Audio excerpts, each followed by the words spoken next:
de gestion et des classes d'exploitation que je vous expliquerai après de la différence. Ensuite, il est applicable sur papier et sur numérique. Donc, il n'y a pas besoin d'avoir deux systèmes pour, mettons, vos archives papier qui sont dans les boîtes. Là, ça peut être la même structure que dans votre serveur numérique. C'est un outil de travail qui permet de trier, d'indexer et de répertorier. Puis il est toujours lié avec les règles de conservation, donc le calendrier de conservation que je vous montrerai après aussi. Puis de préférence, c'est géré par une seule personne parce que s'il y a une modification à faire, c'est plus simple que ce soit la même personne qui le gère pour pas qu'il y ait de perte, d'oubli ou que ce soit pas fait de la même manière à chaque fois. Puis comment on va le créer? Bien, ça va être en analysant justement vos documents. C'est de savoir qu'est-ce que l'organisme possède pour pouvoir avoir une idée des dossiers qu'on va créer pour faire l'arborescence. Donc ça, c'est un exemple d'un plan de classification. C'est celui du CQL.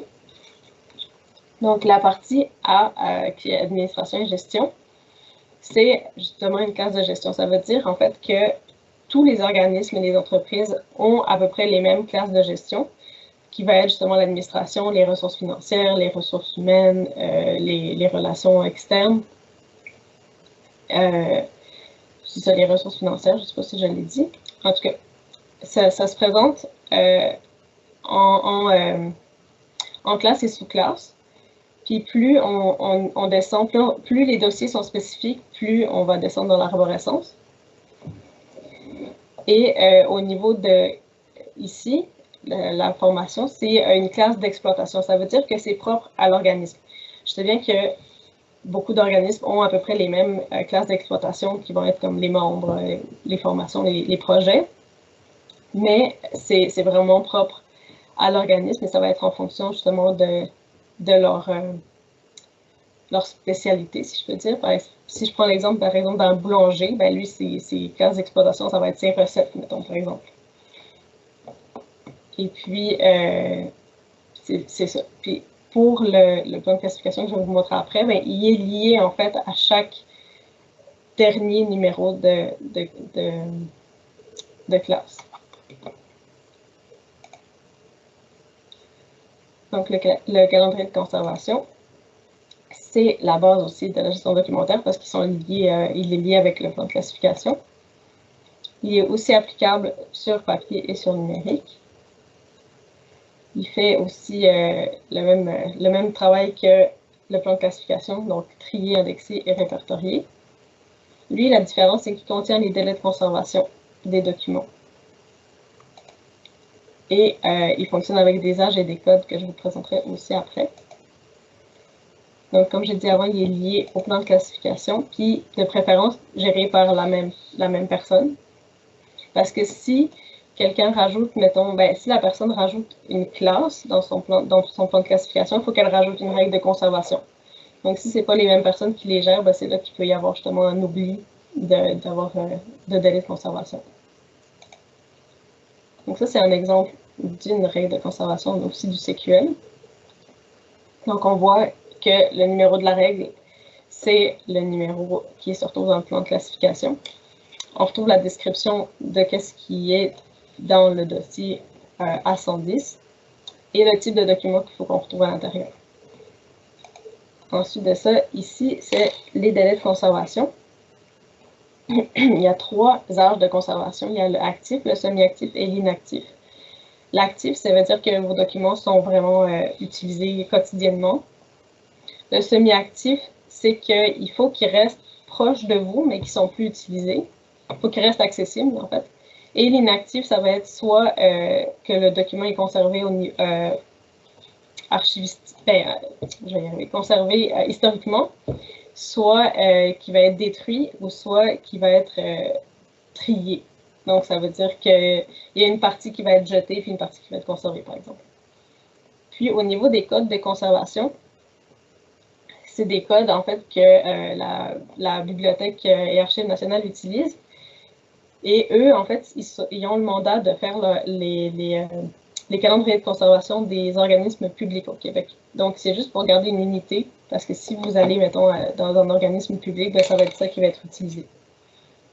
Et qu'est-ce que ça veut dire? Ben, le 888, ça veut juste dire jusqu'à la fin d'un projet ou du dossier. Le 999, ça va être jusqu'au renouvellement ou une nouvelle version.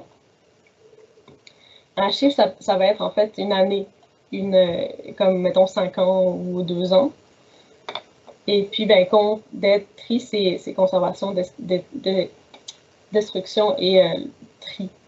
Si je prends l'exemple, par exemple, d'une facture, ben, en actif, ça va être conservé 2 ans. En semi-actif, ça va être 5 ans, puis après ça, ça va être détruit. Et dessous, les documents essentiels, ben, c'est pour dire en fait justement que les lettres patentes, c'est un document essentiel. Donc, il doit être conservé d'une autre manière que les documents qui ne sont pas essentiels.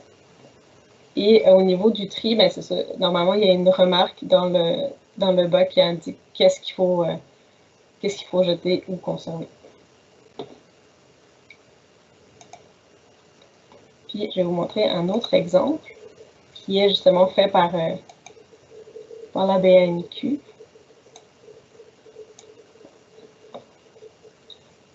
Donc, c'est en fait le plan de classification et les règles de conservation des établissements de santé et de services sociaux du Québec. C'est un gros document, en fait, parce que chaque règle a une page, en fait, dans le document. Je m'excuse, Mélissa, est-ce que c'est possible d'agrandir un peu, là, parce qu'on oui. ne peut pas lire, là. C'est vrai. Encore un peu? Encore un peu. OK, merci. Parfait. J'ai juste mon PowerPoint qui s'est fermé. Juste le réouvrir, je suis désolée.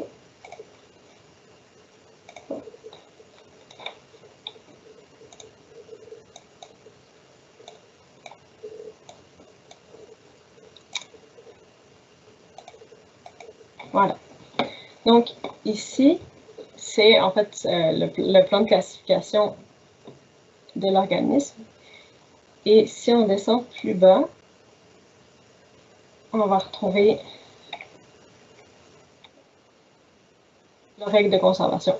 Moi, je me suis beaucoup inspirée de celui-là pour faire mes règles de conservation parce que vu que, comme je l'ai dit avant, les classes de gestion sont semblables partout, ben, on peut s'en inspirer. Puis, il y a aussi des règles qui sont régies par des lois. Par exemple, les factures, c'est 7 ans parce que c'est régi par la loi. Et puis, toutes les règles ont leur information là, de type de document. Puis, si on a une règle, ben, ça va être écrit ici. Une loi, pardon. Donc, comme ça.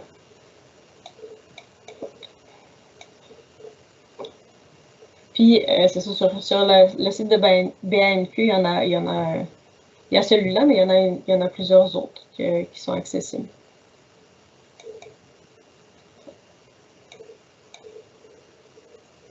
Donc, les documents essentiels. Donc, c'est des documents qui sont, comme j'ai dit au début, qui sont importants pour le bon fonctionnement de l'organisme.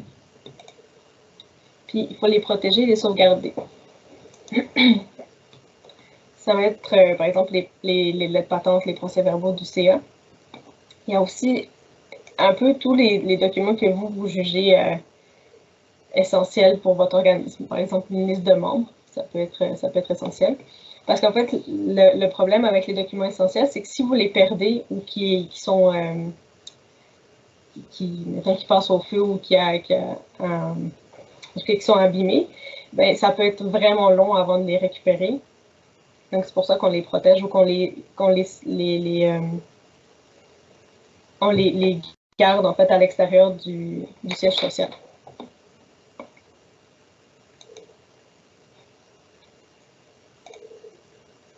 Donc, les photos et les vidéos. Donc, il y a des photos papier et numériques et les vidéos analogiques et numériques. je vais surtout parler au niveau du transfert de support pour ceux-là, parce que ça va être de savoir, en fait, déjà l'importance des photos que vous avez, si il faut les répertorier ou pas, et si ça peut être pertinent de les numériser. Parce que au niveau de la diffusion, ben, c'est rendu plus facile de les diffuser, par exemple, en ligne. Et puis, ça va être surtout de les répertorier pour avoir une bonne idée de ce qu'on a. Puis les vidéos, ben, ça va être pour le transfert du support parce que, par exemple, si vous avez une cassette VHS, ben, il n'y a plus beaucoup de personnes qui peuvent les lire parce qu'il n'y a plus de matériel adapté pour ça. Donc, ça va être au niveau de la conservation, en fait, de le transférer de support pour le conserver plus longtemps.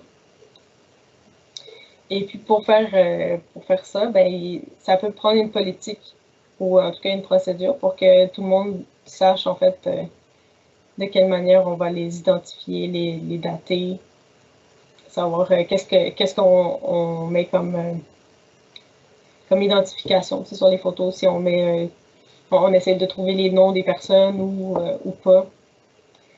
Ça va être, c'est ça c'est quelque chose que l'organisme choisit en fait de faire. Et aussi, il peut être intéressant, BANQ, ils ont des fois des projets pour le patrimoine, pour la conservation du patrimoine. Puis il est possible de leur faire don en fait de leurs photos. Donc ça peut être intéressant pour ça, pour les diffuser en fait au plus grand nombre au niveau patrimonial. Ensuite, nommer un dossier et un document. Donc, qu'est-ce qui serait à faire et à ne pas faire? Bien, à faire, ça va être de commencer par une majuscule, de mettre la date au début, comme l'année en premier, ensuite le mois, ensuite le jour. Et puis, essayer de mettre des abréviations qui sont que tout le monde comprend, là, parce que si le nom du document est trop long, vous ne pourrez plus l'ouvrir. Au bout d'un moment, c'est trop long, puis mettons, Windows ne permet plus de l'ouvrir. Puis la date, elle est dans ce sens-là parce que ça se range chronologiquement. Et puis, qu'est-ce qui serait à ne pas faire?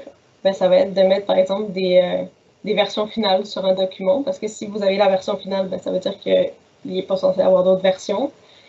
Ça va être de faire de la redondance. Par exemple, si vous nommez un dossier qui est déjà dans un dossier qui s'appelle, par exemple, si je reprends l'exemple de AGA, ben, si le dossier AGA est dans un dossier qui s'appelle déjà AGA, c'est comme une redondance. Il n'y a pas besoin de le nommer de la même manière. Ou, ben ça c'est pour les versions finales. Là. Mais sinon aussi faire attention aux versions juste qui soient 1, 2, 3, 4, parce que j'ai déjà vu que ça arrive que la version 4 est moins récente finalement que la version 2. Donc c'est faire attention aussi à ça.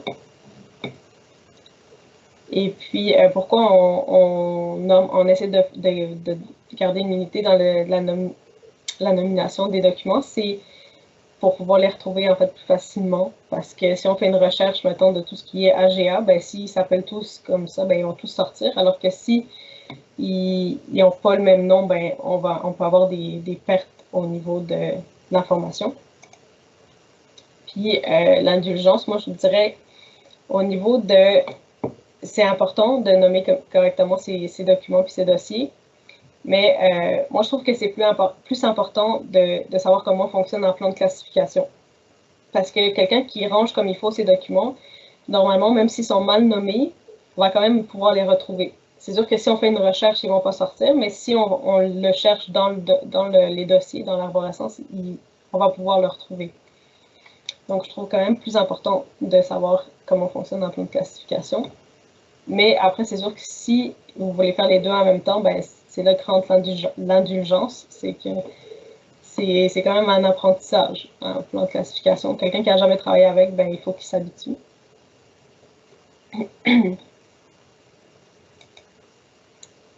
Donc, on va parler du transfert de support autre que les vidéos et les photos. Ça va être surtout le papier.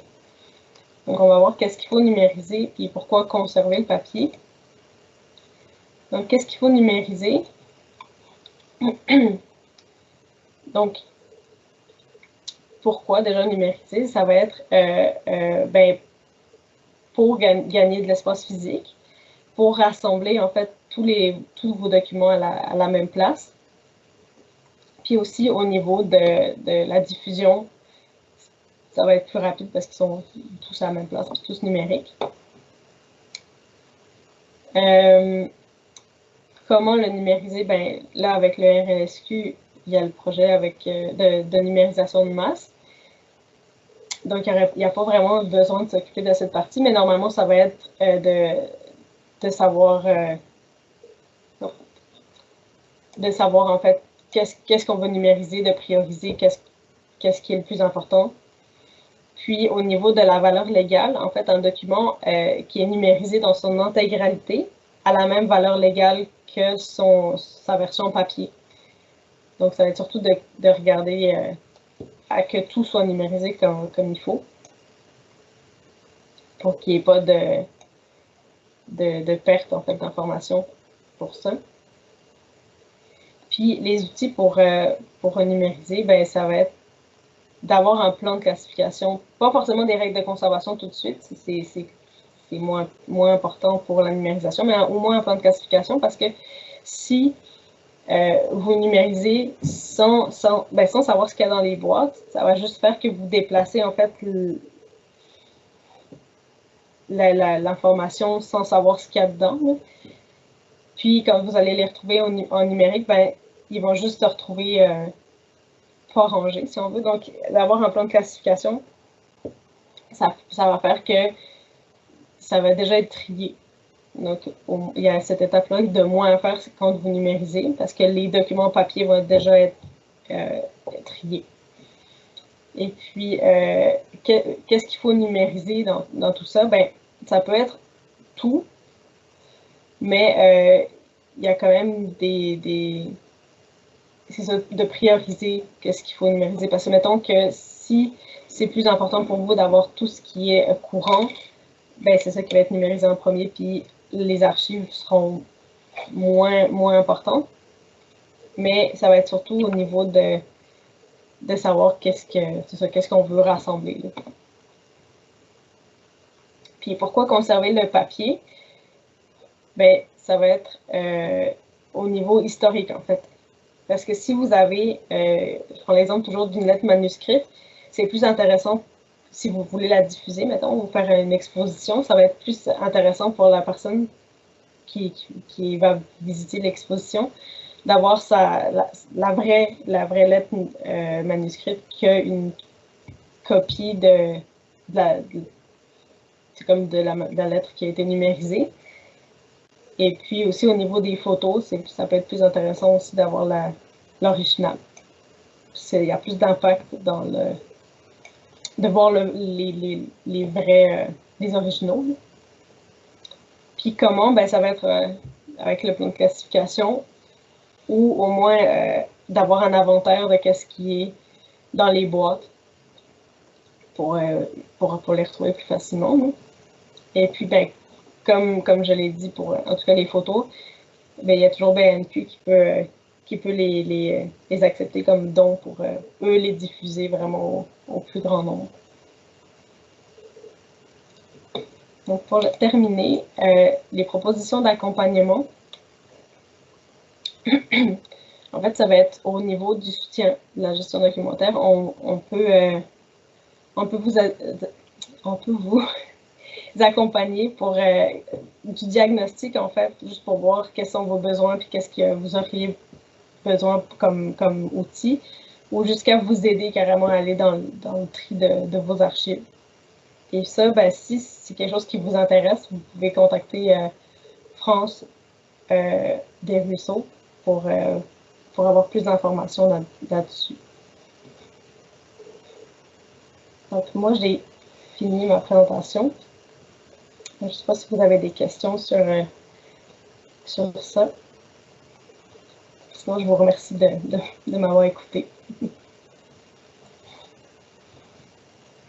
Je vois qu'on a déjà une première main levée qui est de Jean Verville. Est-ce que c'est possible de nous poser la question? Oui, c'est ça. Moi, en fait, merci Mélissa. C'est très intéressant comme conférence. Moi, c'est plus au niveau de la conservation des documents. C'est au niveau légal. Est-ce qu'il y a un document qui existe, par exemple, pour nous guider, à savoir, par exemple, bon, là, je sais, par exemple, des affaires par exemple, les procès-verbaux des assemblées générales, si on garde ça, c'est propre. Mais au niveau légal, par exemple, surtout au niveau administratif, parce que je sais par rapport au gouvernement, des fois, il y a des documents qu'on doit conserver. Est-ce qu'il y a un guide où on peut aller chercher pour nous guider un petit peu à savoir, là, déterminer combien d'années qu'on doit conserver, par exemple, c'est sur des factures, des contrats? Un guide, je te dirais non. Par contre, dans tes règles de conservation, là, ça va être inscrit. Sinon, c'est chercher dans les... Il y a des lois au niveau des archives. Tout à l'heure, Mélissa, tu avais un lien vers BNAQ. Est-ce que c'est possible de le partager avec BNQ, nous en ce moment?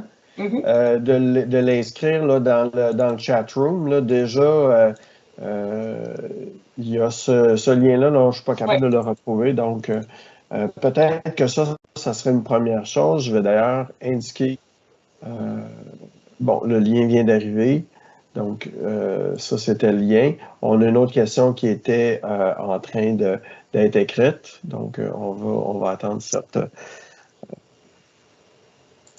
cette question-là.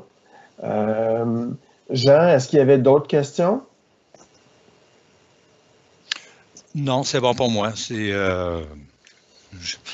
J'essayais de passer un petit raccourci, peut-être qu'elle aurait vu quelque chose. J'ai une certaine idée où les chercher, mais des fois, peut-être qu'il y a des documents qui sont plus faciles à trouver. Donc, dans le lien qui a été partagé, vu que c'est BNQ qui l'a fait et qu'ils sont vraiment, ils font les organismes publics, je te dirais que les lois qui sont dedans sont assez... tu peux te baser sur qu'est-ce qu'ils ont dans leur plan. Parce qu'ils sont comme à jour. Mais c'est sûr que non, je peux pas te donner un outil avec toutes les règles, toutes les lois. Non, je n'ai pas ça. Je suis désolée. Ah, ben parfait. Déjà aussi, j'ai téléchargé le document de la BANQ, donc ça peut être sûrement guidé pour plusieurs types de documents. Merci. Il y a France qui avait levé la main. Oui, je voulais savoir si parmi les participants, pour les OBNL, combien d'années doit-on garder les documents? Certains me disent 7 ans, d'autres 10 ans. Est-ce qu'il y en a qui connaissent la réponse? Quand je dis documents, au niveau de, par exemple, Revenu Québec, c'est les rapports annuels, les états financiers, tout ça. Est-ce qu'il y en a qui ont la réponse? C'est 7 ou 10 ans? Ou peut-être Mélissa le sait, hein? Les rapports annuels, c'est à conserver historiquement. C'était les rapports annuels, puis c'était quoi l'autre? Je ne me souviens plus. Les états financiers, tout ce qui est comptabilité. Les états financiers, c'est aussi à conserver. Par contre, la facturation, c'est 7 ans. Mais les états financiers, ça a aussi une valeur historique pour l'organisme. Donc, ça à conserver. Mais ma question, c'est légalement, parce que tu comprendras qu'on n'a pas les états financiers de 20 ans. Tu sais? Okay. Alors, dans les prochaines années, s'il faut en plus garder une version papier de toute la comptabilité, mais que légalement, c'est 7 ans, tu comprendras qu'une fois numérisé, ceux de 10 ans, on va s'en débarrasser parce qu'on ne paiera pas un entrepôt plus l'archivage. Non, c'est ça. Tout ce qui est comptabilité, c'est au niveau de la loi, c'est 7 ans. 7 ans. Parfait. C'est la réponse que je cherchais. Merci. De rien.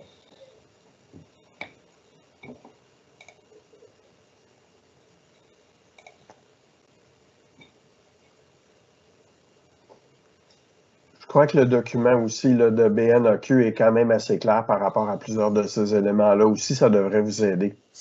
Moi, j'ai une question, Vincent Scotto de Judo Québec. Vous m'entendez? Oui, allez-y. Comment, dans le temps, là, je veux dire, là, comment ils vont être mis à jour les fichiers pour que ça soit lisable, genre, dans, je sais pas moi, dans 50, 100 ans, là, tu sais, là, on voit qu'on n'est pas capable là, de tenir le bêta, ça a disparu, le VHS a disparu, tout ça, les formats, là, est-ce que Word va exister encore? Tu sais, comment il va être dans le temps ajusté, là? C'est une bonne question.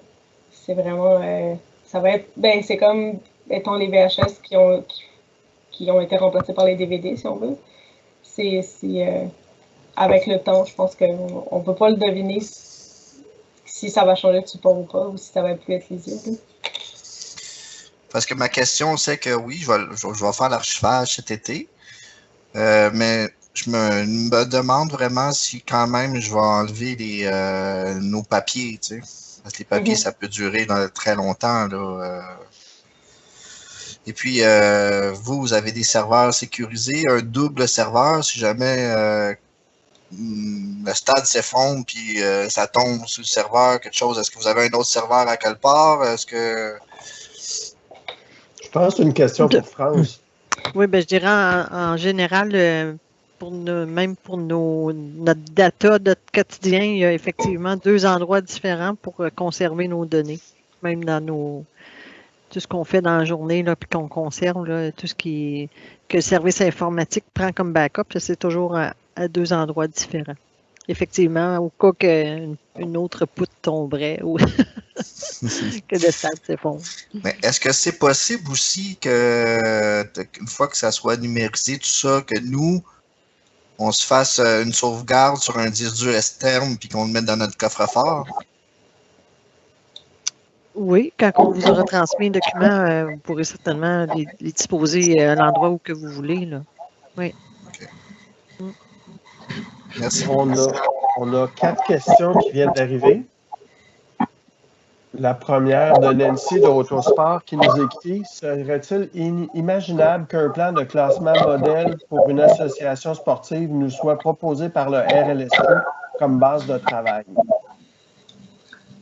Ben, moi, je vois pas de raison qu'il y ait non. C'est vraiment voir avec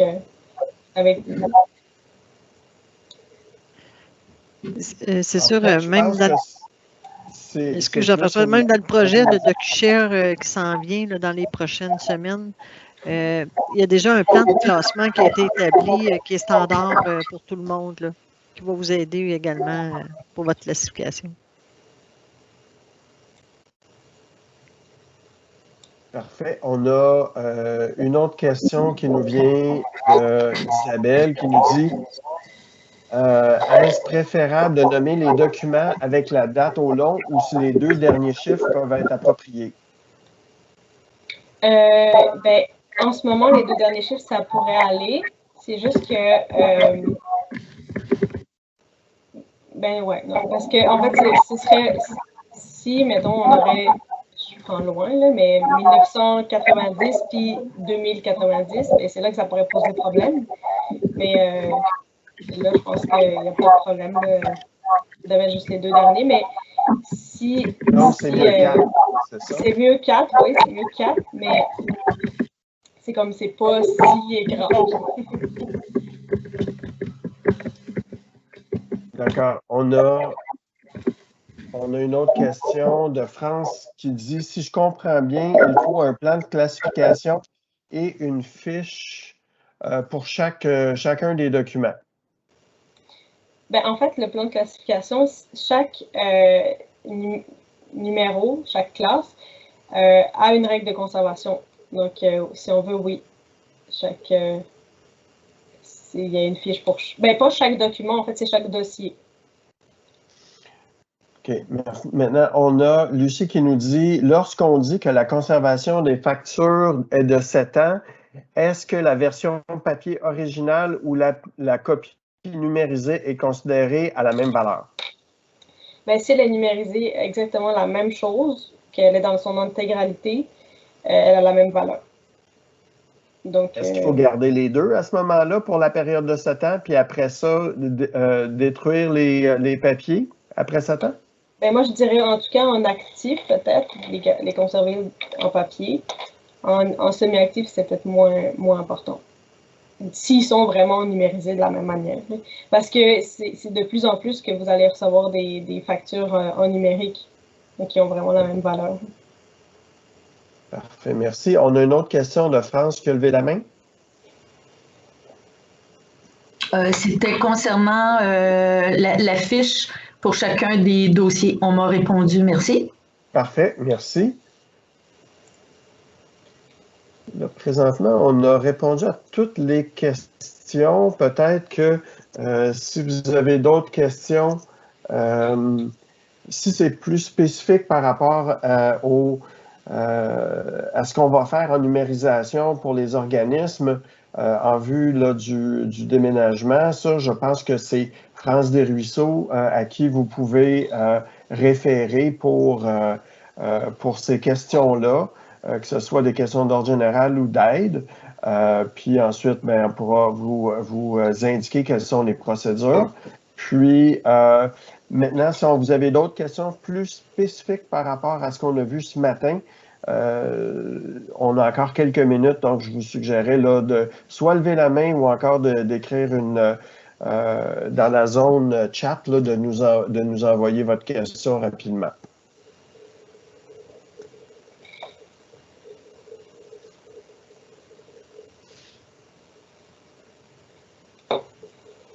Dans la zone chat, je vais remettre le lien pour le document de la BNQ.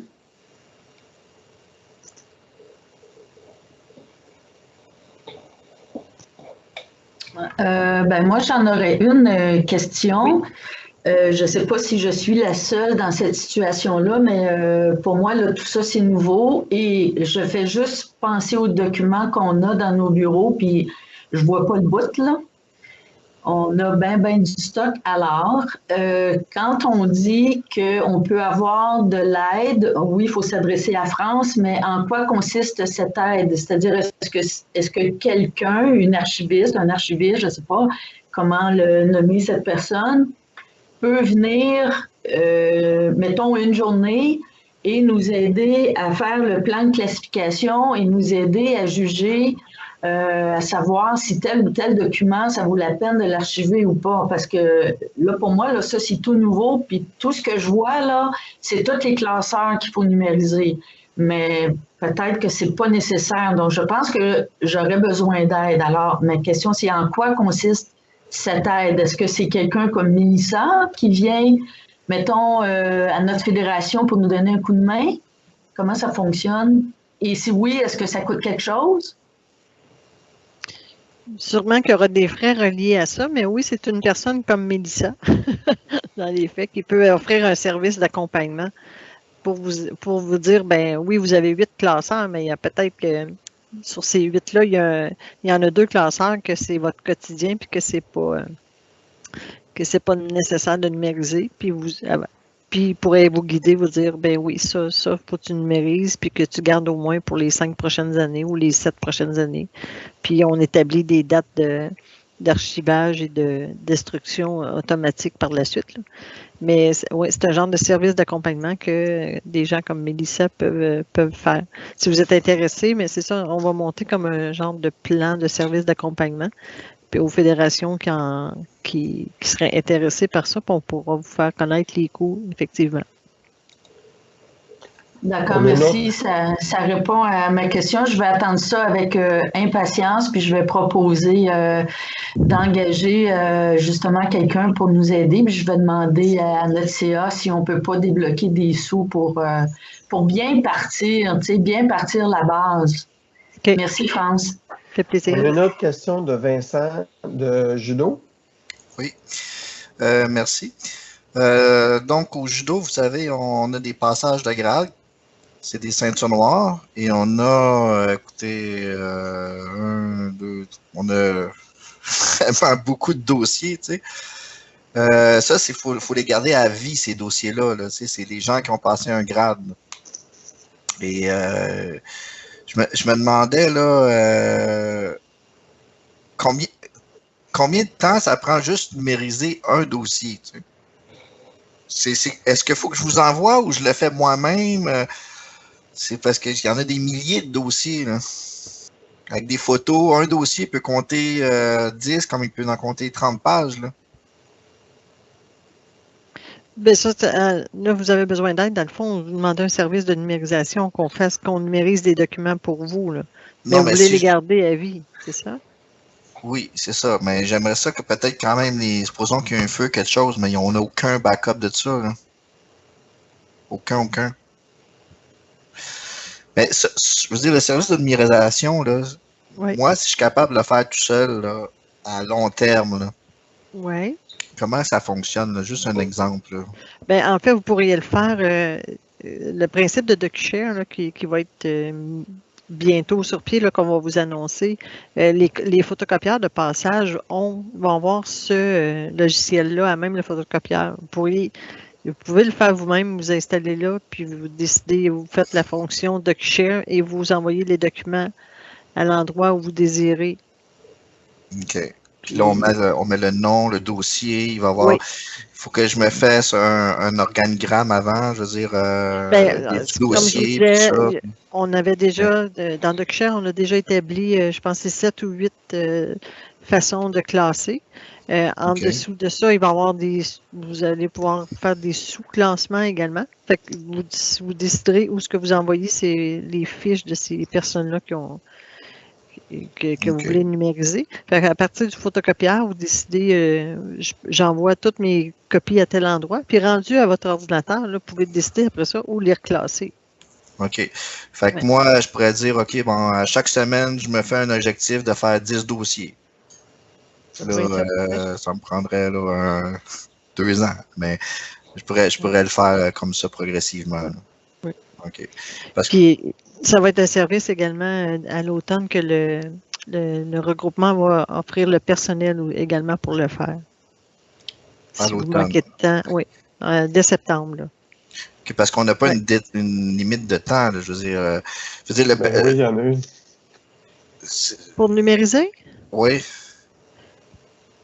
Idéalement, tout ce qui est classeur dans vos locaux, idéalement, il ne se déménagera pas beaucoup de classeurs dans la nouvelle maison du loisir et du sport. Il va s'en déménager, mais très peu. Là. OK, mais ça, je ne savais pas, ça. Mais on ne les mettra pas dehors, vos classeurs, là, soyez rassurés.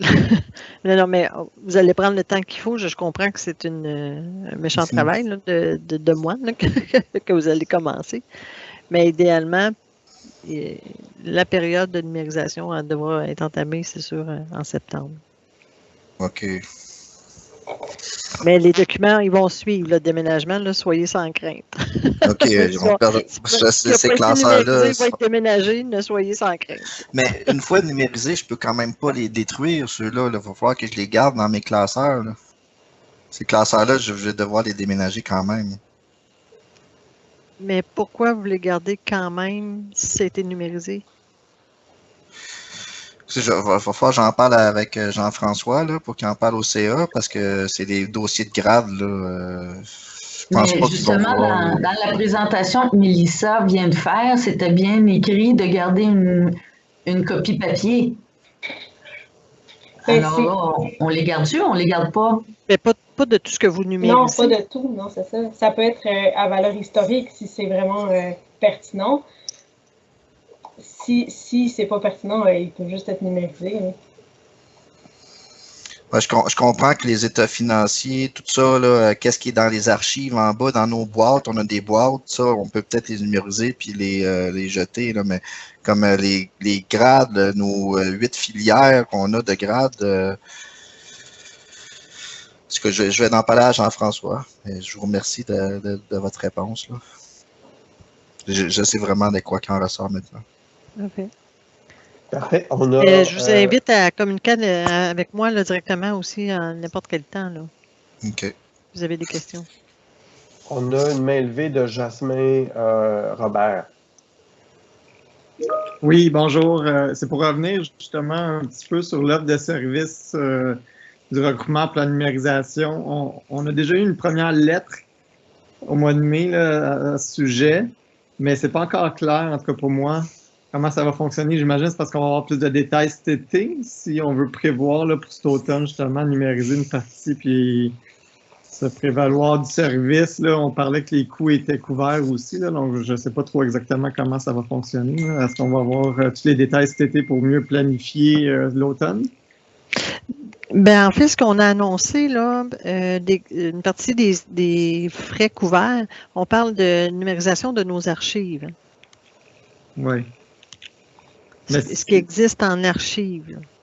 OK, qu'on a déjà en archive avec vous, c'est ça? Oui, exact. Donc, nos propres documents, les frais ne seront pas couverts là, pour la numérisation. Il faut qu'on paie le service de numérisation, qu'on le fasse nous-mêmes, c'est ça? Oui, ou avec le nouveau service qu'on offrira, ça peut être un membre de notre personnel qui le fait pour vous à compter de septembre. Mais ça, il y aura des frais à ce moment-là pour numériser vos documents. OK, je comprends. La grosse partie qu'on vient de lancer là, présentement, c'est la numérisation de nos archives. Que ça, oui, c'est couvert. On a identifié tant de nombre de boîtes là, qui pouvaient être faites gratuitement. Là. OK, je comprends mieux, merci. Je ne pourrais pas vous dire de mémoire si vous avez des boîtes chez nous, je pense peut-être un peu. Non, mais... non OK. On ne paye pas de frais, donc j'imagine qu'on n'a pas. OK. On a une question de France aussi qui avait levé la main à nouveau. Oui, j'ai une autre question. Vous savez, bon, le télétravail depuis 1 an et demi à peu près, tout ce qui est comptabilité se fait maintenant, en tout cas pour ma part, tout de façon numérique. C'est-à-dire, je n'imprime plus de papier, etc. Ma question est la suivante. Donc, par exemple, pour la comptabilité et tout ça de cette année, comme c'est déjà en PDF, je n'aurai qu'à joindre ces documents-là aux dossiers précédents qui auront été numérisés et archivés. Est-ce que c'est comme ça qu'on peut fonctionner? Je ne sais pas si ma question est claire, là. Parce que les archives, c'est une chose. Les archives qu'on est en train de numériser, c'est une chose. Votre quotidien que vous êtes, effectivement, depuis 1 an, on est déjà habitué, on reçoit tout par courriel, fait que déjà nos PDF sont créés. Oui. Ça sera dans le système de gestion de documents DocuShare dont je parle, qui va être bientôt lancé. Mais oui, ces documents-là, exemple, vous allez le prendre, vous allez le glisser dans votre département comptabilité. OK, c'est parfait. Parce qu'on s'entend que la comptabilité dont les documents sont tous numériques cette année deviendront des archives l'année prochaine. Oui. OK. Oui. Donc, on aura juste à ajouter nos documents numériques de cette année dans notre fichier. Parce que archive, nos boîtes d'archives qu'on est en train de numériser va s'appeler archives. Un dossier archive. Ça, c'est ce que vous avez décidé de garder à long ou moyen terme. Là. Ce que vous allez accumuler cette année ou que vous avez accumulé depuis 1 an, eux, ils vont être dans le même système DocuShare, mais on aura déjà probablement établi des dates de destruction. Ils vont être... Je comprends. On va dire, OK, dans 7 ans, détruire ces documents-là. Je comprends. Sinon, on ne sera pas nécessairement à la même place. D'accord. Merci, France. Ça fait plaisir. On a 2 autres mains levées. On a Jean Verville, puis ensuite, on a Vincent de Judo. Oui, moi, la question s'adresse à France. En fait, tu as dit que vous allez envoyer en fait un genre de document qui va expliquer un petit peu justement c'est quoi votre méthode de classification. Ça va être envoyé au cours des prochaines semaines ou au début de l'été ou... En fait, c'est pas un document, c'est le nouveau programme DocuShare, le nouveau service établi DocuShare. Ouais. Okay.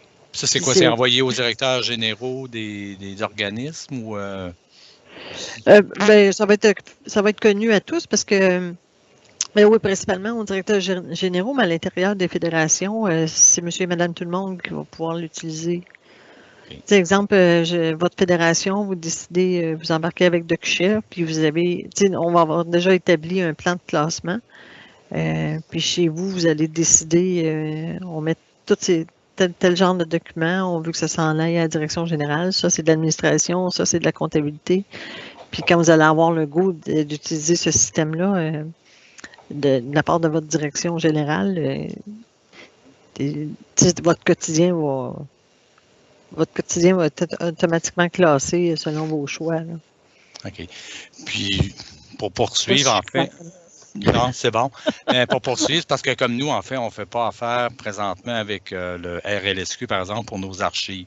Donc là, au moment où nous, on va déménager, est-ce que on peut garder comme une indépendance totale au niveau de nos archives ou il y a un moyen, on doit passer par vous à ce niveau-là? Ouais. Je ne sais pas si c'est... les archives papier, tu veux dire? Oui. Oui. Ou numérique. Là, numérique, c'est sûr qu'on peut, nous, tout numériser en partie de nos archives, mais aussi de décider qu'est-ce qu'on veut garder en papier. Les archives papier, il y en aura toujours. Là. Soyez pas inquiets, puis ils vont suivre. Là. OK. Bon, parfait. Merci. Et France, le DocuShare, finalement, ça va nous être envoyé dans le prochain mois, à l'automne, dans une semaine? Je vous dirais, là, on est à l'étape de...